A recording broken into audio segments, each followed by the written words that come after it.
D'abord, bonjour à tous et bonne année à tous. Alors, à la lecture du rapport égalité entre les femmes et les hommes, nous restons insatisfaits. D'une part, le volet interne consacré aux actions menées au sein de la mairie manque cruellement d'ambition. Mais d'autre part, le volet consacré aux actions menées sur le territoire est réduit à peau de chagrin. D'abord, il nous paraîtrait pertinent d'ajouter un certain nombre d'indicateurs à ce que vous utilisez afin d'avoir une vision plus fine que ce que nous avons actuellement. De cette façon, nous pourrions, comme le prévoit expressément la délégation attribuée à M. Guarinos, avoir les moyens d'évaluer plus facilement la pertinence de votre politique. Nous proposons par exemple un indicateur genré sur le télétravail, un indicateur sur la répartition des effectifs selon l'organisation du travail, en poste, de nuit, variable, atypique ou le week-end, un indicateur genré sur l'usage des comptes épargne-temps, un bilan sur les conditions de travail avec le nombre d'accidents dans ma vie professionnelle par genre. L'ensemble de ces nouveaux indicateurs donnerait une vision plus fine de la réalité de terrain et des actions qu'il faudrait y engager. Au-delà du manque d'indicateurs, c'est le retard, voire la vacuité de votre plan d'action qui nous effraie. Par exemple, rendez-vous sur le site de la ville de Saint-Étienne sur la page des recrutements.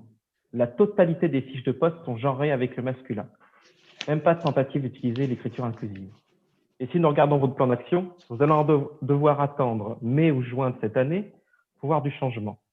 Mais qu'avez-vous fait lors du dernier mandat pour que les actions les plus simples ne soient déjà pas mises en œuvre? Pire, vous mettez que vous désirez faire une formation au service des ressources humaines sur les questions qui nous préoccupent maintenant. Or, pas de date dans le plan d'action et rien dans le plan de formation dont nous allons également parler aujourd'hui.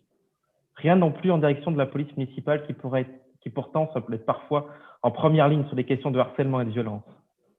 Passons maintenant aux actions externes de la collectivité. Alors là, nous tombons des nues. Il n'y a tout simplement pas de plan d'action, pas d'indicateur, rien. À croire que notre collectivité ne s'engage pas sur les questions d'inégalité. 3 items seulement qui doivent nous faire imaginer que vous menez une grande politique en faveur de la lutte contre les inégalités. Vous proposons l'année prochaine d'ajouter encore quelques indicateurs afin que nous puissions voter en connaissance de cause. En gros, la part des hommes et des femmes qui bénéficient des politiques de la collectivité. Par exemple, dans l'analyse des besoins sociaux, combien de femmes et d'hommes font appel au service de la mairie? Quelle parité dans les activités ou les instances des associations subventionnées? Quel bilan genré du soutien aux artistes? Quelle part des garçons et des filles dans les crèches ou les activités périscolaires? Quel bilan sur les discriminations dans l'espace public?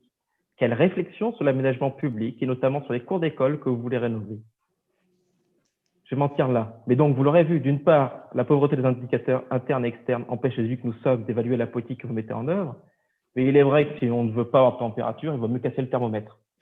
D'autre part, l'indigence de votre plan d'action n'aide pas notre collectivité et notre territoire à réduire les inégalités entre les hommes et les femmes.